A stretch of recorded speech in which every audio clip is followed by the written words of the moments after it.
Here we go. Where are the clouds? Send in the clouds. Yes, send in the clowns because I got plenty of them to deal with today. Good one, Randall. Welcome to OddsJam TV, where the clowns are hanging out. That's right. Me, Randall, Mike, Steve, head clown Steve. Let me tell you right now. Here to make your sports betting entertaining and clownish, maybe even. Heck, who knows what's going to happen next. By the way, Steve, you can take off your mask. Anyway, first segment of the day, we're opening up with OddsJam TV is to have fun. Where the hell is Steve? Steve is always every week. He's someplace different. Steve, where in the hell are you this week? Can you tell by the background? This is actually not a green screen like a lot of these lame-ass handicappers do. Cancun. Cool. That's a beautiful background. And what are you doing in Cancun? Chilling. Getting away from the cold. Okay. Are you partying? Not too much. That was more so when I was in Scottsdale 2 weeks ago. Are you able to gamble in Cancun? You can. Yeah, so actually, how about this? There's a casino here, but if you use American money, they take 18 cents for every, or $18 for every $20. So you're losing 20% there. You're paying the 10% VIG, and they charge you a 20% tax on the winnings. So basically, if you bet in Mexico, it's impossible to win. You're laying a 50-cent juice just to play. So I bet offshore. I'm using Bet Online. Okay. All right. Yeah. Well, that's cool. Actually, Bet Online's cool. They just added the ability to buy Apple Point. They used to not have that, so it's nice. All right. So we're going to do this every week because we never know where Steve's going to be. Sometimes he's in his mom's basement. He may be in the bathroom sometimes. But this week he's in Cancun, and now we know where Steve is at. Okay. So we've decided, we started a group text, and we got all kinds of shots going on. So let me just explain something to you folks. I'm probably not as hip to this younger generation, and their lingo and how they describe things or decide on how we're going to communicate. All right. So one of the things that we're doing is we're doing a parlay every day, and each one of us picks a leg. Okay. And so far we are 0-4-7. We haven't won one yet. We're going to one of these days. But so they text me. I'm the only one that bets the darn thing because I guess I got the most money out of all of them. I mean, we know better, Bob. Okay, whatever. But the point is that these guys have different ways of communicating what their picks are, and I'm not as hip to it as them. And Mike just was all over my butt because Steve texted last night that he wanted, it was for a single game parlay, and he had Cat over 20.5 points. And I'm like, who the hell is Cat? K-A-T. But obviously, Mike, I guess I'm dumb, and right? I never said that. Here's the bottom line, Bob. Right before we went live, you made our point for us by saying, well, Michael Jordan, called him MJ because that was his initials. Well, Karl Anthony Towns, his name Karl is spelled with a K. Nobody knows Karl who Anthony he is. Towns, They knew who Michael Jordan was. Huh? Nobody knows who he is. They know who Michael Jordan was. Everybody did. They don't know He who just won a MJ three-point was. contest. That's not a good analogy, guys. Sorry. How isn't it? I would bet you that about 90% or more of posts that are made about Karl Anthony Towns, I'll bet you most of them have K-A-T in the post or in the wording somewhere. I mean, that's what everybody knows the guy as. Okay, prove it to me. That's all I can say. Well, I'm not going to waste my time finding every Karl Anthony Towns article that's ever been wrote. That's your job for the week, big guy. I mean, maybe we need to run a poll on the OddsJam Twitter. Who knows who Cat is? Yeah, that would be great. great. There you go. Yeah. Or maybe we need to have Karl Anthony Towns come on here and straighten this guy out. Bring him on. Come on. Oh, yeah. Yeah. Yeah. All right, let's talk about the NBA All-Star game, which was boring, just like Karl Anthony Towns is. Steph Curry MVP. What a performance! They just pretty well let him shoot all day. Anybody impressed by that? Randall, how about you? Didn't watch any of it. Boy, I tell you what, when you want analysis, that's why I said send in the clowns, because they're all here right now. Gosh. Thanks for the analysis. Hey, actually, I was watching a very good game, USC against Washington State. I mean, that was way better than the All-Star game probably ever could have dreamed of. It was a good game. Okay, that's great. Well, if you follow the script, we're talking about the All-Star game. Thanks for interjecting, though. I haven't looked at the script, to be fair, Bob. What's next? I know. So I want to ask you guys a question, and Steve, I'm going to start with you. Is the slam dunk competition in the skills competition at the All-Star game, is it a joke? Yeah, I mean, it's a complete joke. There's no stars. Like, how can they have 20 attempts? How is their shooting percentage on the dunks is like 30%? It's a joke. If they're going to have it, they have to bring back the timer. An attempt can't be how it's defined now. Like they can just take breaks. They can, if it doesn't hit, yeah, it's a complete joke. That was a disgrace. And they either have to do away with it or change the rules or bring in actual stars. Like, how about you give me Zion versus, as you call him, J.A. Morant next year, the number 1 and 2 picks in the draft. That would be something, Give me some stars. Okay. What, Mike? I got one for you. What about bringing in these guys who, I guess they're not professional dunkers, but that's what they do is dunk. That have dunk contests that are real showmen. What about bringing them in? And who are you referring to? Just random people? Yes, this is actually. Well, I mean, this is the NBA dunk competition. Guys, so bringing in random people off the street or off of YouTube is a no-go for me. Okay. Totally. Okay, here's the bottom line. Here is the bottom line with the dunk contest. It's become so prop-driven, and we've seen every dunk imaginable now that nobody really wants to even attempt anything because I think they're worried that we're all just going to be like, yeah, it was all right, but we've seen that 100 times. I think now the bigger question is, has the three-point shooting contest become the more watchable event now? And with the game transitioning to more of a shooting game, I think there's no doubt that for me, I would rather watch the three-point shooting competition than the slam dunk competition. 100%. Okay, totally Randall, you got any thoughts on this, Randall? I agree. I agree 100%. I used to watch NBA All-Star Saturday night every single year, many years. No interest. I mean, it's turned into a show. I mean, like Steve said, I mean, they're making 30% of their dunks. I mean, even if it's the greatest dunk ever and it takes them 10 times to do it, I'm not impressed. I'd like to see you out there dunking, Bob. Yeah. About the only thing I would be doing is Dunkin' Donuts. All right, you need multiple sports books.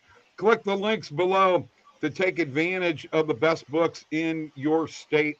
The more books you're in, the more profitable you can become. And Steve is obviously one that knows that as well as anybody, right, Steve? Yeah. You see how many sports books I have on my phone? I have about 50, literally. Because I have like multiple states of books. Freaking nuts. Let me ask you a question. This from a betting perspective. How in the hell do you keep up with all that? Well, I mean, I was in a bunch of states. I should really delete them because I have, Unibet for 7 different states, And I mean, right now they're all pretty much useless to me, especially with OddsJam, because you can go on there and just look at the odds. So, but when I'm stateside, oh, for sure. I mean, it's absolutely vital because, I mean, obviously it's the whole name of the game, right? I mean, all these books have different odds. And, if you can get, last night you could have gotten the T-Wolves +2 on Caesars, but it was, +1 on FanDuel. So it's a big difference. It didn't matter. But by the way, I gave all 3 of you guys props today. Okay. I saw. You're all 3. You're all three on the T-Wolves. I didn't bet it. Okay, so I didn't bet Memphis. I was just asking the question, in which you guys jumped all over me like I'm some sort of dummy. But anyway, What's that shirt you got on today, Bob? well, I was gonna be chilling like a villain, but that can't be now after dealing with you guys. Steve, you're much more laid back than you were last night. You should be like this in group text, okay? Oh yeah, I was in a bad mood last night. I bet on every NBA game, so I was a little bit stressed, but I didn't lose a single one. Nice. So that's good. So yeah, how about those Oregon Ducks? That was that was a big one. A lot of people thought, Oregon had beaten UCLA at UCLA. It was a spot that you kind of felt like, well, UCLA wants some revenge, right? But Oregon had to have that game. Oh, absolute must win. Yeah, and UCLA is overrated. They've lost to pretty much every good team in the Pac-12. Randall said that at the beginning of the year. He thought they were a bet against team. And why did you pick them then for the parlay? I didn't have a game last night, Bob. You that's the thing with this parlay you put together. You forced me to make picks. That's why we can't win one. If we've got 3 plays, we roll 3 plays. Oh my God! See, you change the rules where everybody makes a pick, and it shouldn't be the same. But now we got to change them in midstream. That's how you young guys are. Okay, us old guys stick to the rules. Okay. Well, let me ask you, Bob. We've lost 7 parlays in a row. If we were doing it our way, the young crowd way, as you like to refer to it as, we'd have 2 or 3 wins. Am I right? I don't have any idea. I didn't know you were forced to be making a pick when you got to make one every day. How's that? I'll start being like you, Bob. I just want to point out, guys, when you see these parlays from OddsJam TV, anything with minus 200 juice or higher, this guy right here. It's him. Yeah, 100%. 100%. How did it work the other night with NCA&T? Where did you get that pick? Dude, random. He's literally just. I wonder if you just click on whatever sport you're going to bet and just quick swipe on your phone and whatever it lands on, you go with. Bob, I don't know how you. Yeah, Bob. In all seriousness, where did you find that game and why? I just want to know your analysis, and the people watching want to know. Nobody cares. Nobody cares about my analysis. They were a homer. And they were favored by 7? I looked at the BPI. It looked like it was going to be a good pick. You know what? Maybe I shouldn't look at that BPI, Randall, that you're so fond of, huh? Maybe that's it. Maybe or don't pick some random game that has absolutely no reason to be being bet on at all. Bob, you're probably the only person that bet on that game. We have high school girls and boys regional sectional games going on. Bet one of those if you're going to bet on NCA&T. Okay. Are they available in sports books? No. Or why would you even make that suggestion? Or how about Oregon and UCLA, man? That was available. You just said, why didn't we make that pick? Why didn't you? You knew about Oregon being a very, very good play. Who texted me YEWCEE? UCLA. Who sent me that? Who was that? That was a joke. Really? Well, that was your pick. I am convinced. I am convinced because Bob is not able to put really, really plain clues together. I'll bet if you gave this guy one of those first grade puzzles where it's literally just putting a circle with a circle, a square with a square. I don't know if he'd be able to. What the heck's this? That's real funny, Mike. That's real funny. How do you not know? How do you not know he's talking about Karl Anthony Towns when he puts KAT and we're talking about the T-Wolves game, man? I'm blown away. Are you done? STFU. How's that? Okay. Do I have to do everything in code? All right. Hey, folks. You know that OddsJam, you can sign up for 3 free profitable bets daily to your email. That's pretty cool. And if you want to be a partner with OddsJam, is there a link below here, Randall, that they can click on and Yes, share sir. with their friends? And what do they get? 20% off of all the revenue for those who sign up with that link. Is that right? That is correct. That is a hell of a deal. You know that? Is anybody else around doing that? I don't think so. OddsJam is. OddsJam.com, of course, the YouTube channel, which is so popular anymore. We want people to comment on this beratement of me today because I'm being berated. Now, I'm going to tell you guys this right now, okay? You got a smooth host here. He's got his act together. You're going to lose him if you keep it up. All right? Hey, can we talk about your show this morning, Bob, while we're at it? And you, no, please, okay? I miss it. It's early in the morning. I made a mistake. No, I wasn't even. I wasn't even. You were going to go there. I wasn't going there. I'm going to keep it appropriate. Anybody who wants to go back and watch the tape, though, go back and watch the tape this morning. Bob had a blunder, but you mentioned that Oregon was a bubble team. Do you believe that?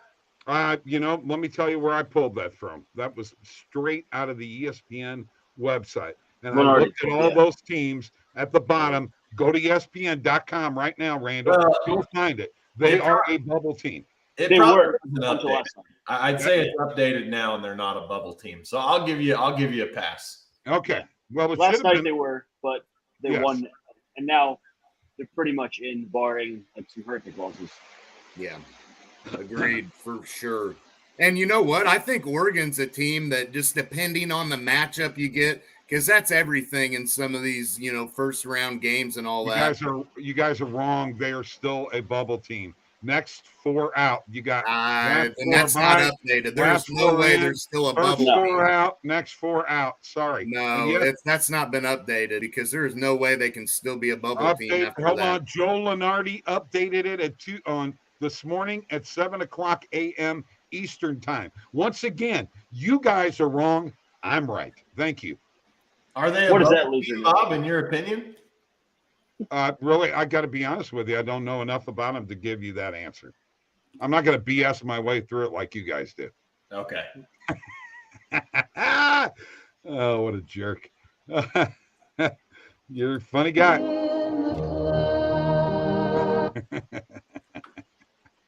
What's next, Bob? What do you have? Actually, you know what? I have no idea what we're going to talk about next. I would like to talk a little hockey here, though. And are we putting our parlay together? No, hang on. We're going to do that in just a second. Okay. But I got one question for you guys. And this goes in all sports, but this has happened recently. Twice, I bet on a team that was in the midst of a winning streak. Colorado was in the midst of a winning streak against the Eastern Conference, and they lost that game. And last night, Calgary, Mike, you and I were both on Calgary, had a 10-game winning streak, and they lost. Yeah. How long do you got? First of all, Calgary played Vancouver. They usually dominate Vancouver. How long do you guys stay on? I'm going to go with Steve first. How long do you stay on a team during that streak? Is there an amount of games, an amount of time? Steve, how long would you ride a team? In the NBA, that's my whole strategy. I look for teams that are bet on and bet against, and I ride them the entire year. I've been betting the Grizzlies since November, and they're 40-20 against the spread. They've covered 60% of the time. How do you think I afforded this place? It's my Grizzly wings, baby. No, yeah. I mean, so but teams that you just know that are good, mispriced or undervalued by the betting markets, you can ride them the entire time. Now, as far as the win streak, that's a little bit of a different story, but I'm not one to bet against the streak, right? Because if you bet against, you can only be right once. If you ride it, you can be right a bunch. So I'm not really one to bet a team in a streak. I try to catch it in the beginning and ride it versus, here's the streak I'm going to jump on now. Right. Randall, what do you think? I personally, I like to fade teams on winning streaks, but that's just kind of my it doesn't work out too well. We saw how that worked with Gonzaga last night. Taking the Dons, you forced me to make a pick, Bob, so I threw that out there. You guys give me crap about my picks. Who in the heck would pick the Dons against Gonzaga, for Christ's sakes? What kind of Call me a clown? What the hell kind of clown bet is that? And you were talking about how elite this Gonzaga team was that lost to Alabama. I mean, Alabama's a joke. And I mean, how many national titles for Gonzaga, Bob? Appearances. I mean, we can talk about appearances, but how many does San Francisco have? I know think they have it's one. number. I think they have one. Huh? I think they might have one. So they're tied. Maybe. I think possibly. I don't know. But it was Gonzaga has 0. It was back when the guys were really slow and they dribbled the ball like this. They have 2. Wow. The Dons with 2. 1955 when Bob was 10. I was born in 1959, son. Oh. Mike, would you have taken the Dons? Or unless it was Don Corleone? Hey, I did go 3-0 on my EV bets. Maybe I should have given one of those. Yeah, There you possibly. go. Mike, would you Look, have taken Bob, the Dons? I'm not high on Gonzaga like you are, man. I'm not buying in. I think they've proven time and time again that they can't get the job done. And last year was their chance, and they didn't get it. So I think that you're going to see them out maybe earlier than expected this year even. I really believe it just depends on match. We don't know until we see what the bracket is, but there's a very, very good chance. I'll tell you what, Bob, if Gonzaga had to play Oregon in, let's say, the second round, do you think Oregon would beat Gonzaga? Because I think they would. Okay, well, I have no idea. Bob's the front runner, guys. Gonzaga's number 1. If it were Kentucky, he'd be on Kentucky. Yeah, there you go. All right. So I'll tell you what, here's what I'm going to do. I'm going to make a pick, and I'm going to go look at the positive EV page, and I'm going to take, for our parlay today, I am going to take Nebraska plus 14.5 against Iowa. Well, at least it's plus EV. There you go. So you guys will get off my friggin' butt. All right. They'll lose by 20 plus. Okay. Hey, I'm just telling you what my pick is. I used the positive EV and I just typed in plus 20.5. My goodness. Brutal. Okay. Mike, you got a pick? I do. I am going with the Vegas Golden Knights tonight, minus 1.5 on the puck line. Okay. Mike got excited about the puck line last night. I saw a steal. I mean, it was no doubt. I mean, it was plus money, and it was no doubt that it was the a good Florida bet. Panthers were not going to win that game by 3 or more goals. At the time, it was only 1-0 Florida, and the books acted like Florida was about to run away with it. Columbus is a decent team. I snagged that, no doubt.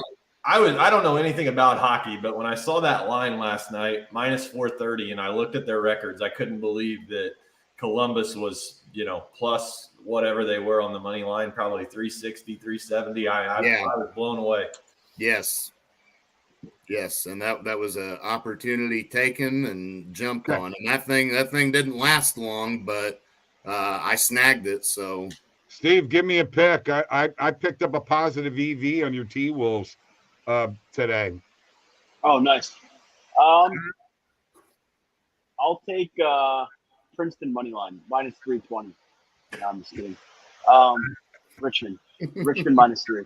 Dude, I'm typing here. Richmond minus 3. I'm gonna pour me another drink. All right, there you go. Straight Dr. Pepper. All right, and Randall, I hate to force you into a pick. I mean, That's all right. This is so difficult for you. No big deal. We're going with San Diego State on the money line, minus 3,500, Bob.